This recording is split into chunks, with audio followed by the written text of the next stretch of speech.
would be to organize it. Before I jump into why we should organize, I want everyone for a minute to think back at a messy desk that you've seen a coworker sitting at, or a really room when you're walking by. And what kind of comes to your mind when you sort of see that disorganized mess or chaos?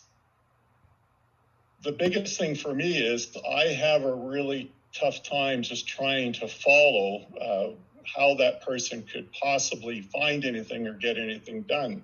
And it is sort of similar, where if you don't have that organization, it's almost visualize your speech like that messy desk or messy room.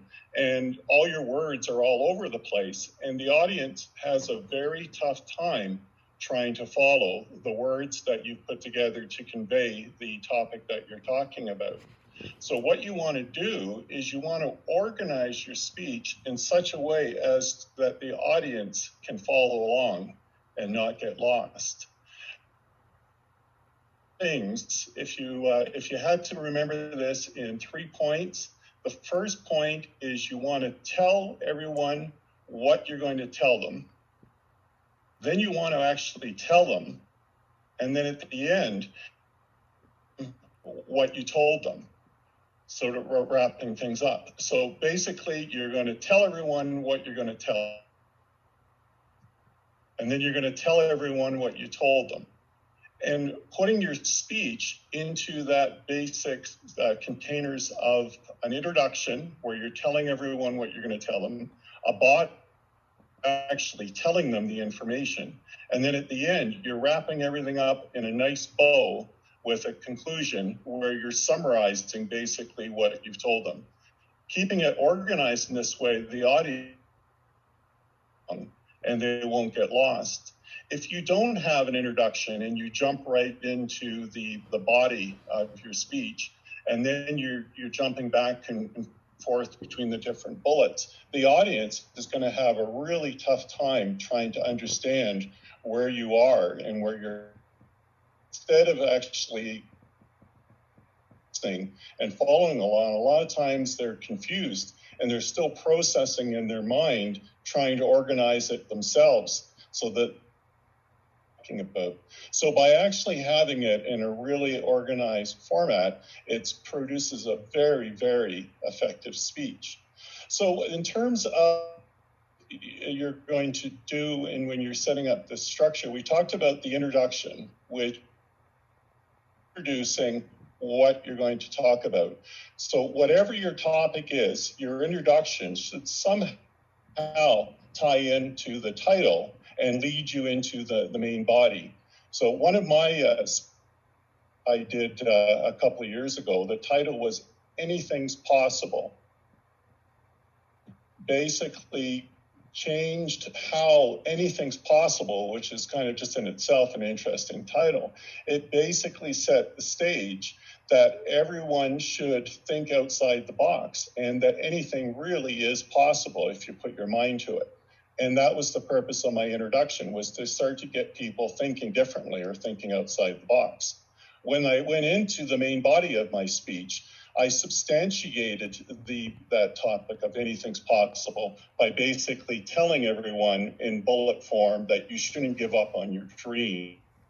You should think open-minded. Over the years, we tend to become closed-minded. And a few more examples where I actually really got people to challenge themselves and think of something that they really should be striving for. Then in the conclusion of my speech, I wrapped it all together where you actually talk about, again, anything's possible, and finish where you should never give up on your dreams.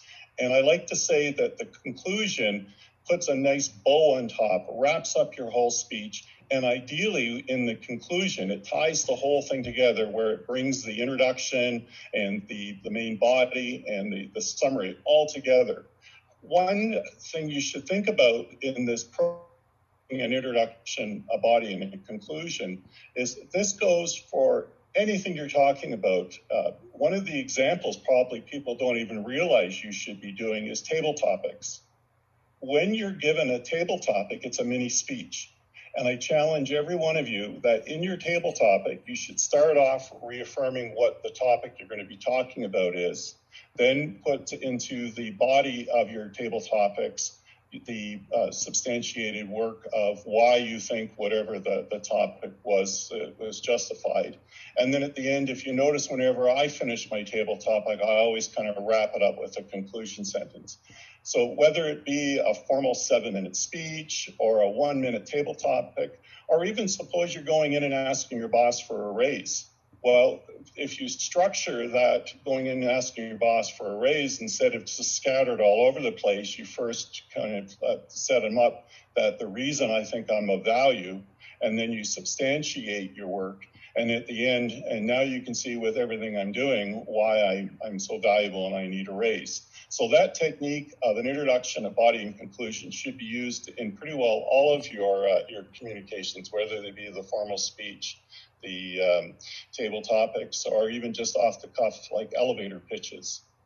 So I challenge everyone today, when you go back and you start preparing your speeches, I want everyone that once you first have that topic, you want to potentially, just put all the thoughts down that relate to that topic, and that would be your body.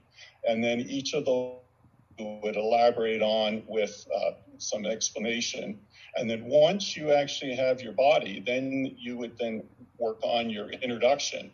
And again, the introduction is tying in what you're going to be talking about in terms of the work that you've kind of prepared. A lot of people tend to want to do their introduction first, but then that may make you overwhelmed. It's much better to actually work on the body first, and then the introduction will kind of flow, and then everything together, the conclusion or the wrap-up should tie everything together. So like asking for a raise, I challenge everyone to work on trying to organize your next speech with an introduction, a body, and conclusion. And I can't wait to hear everyone's structured speeches next time we talk. Thank you.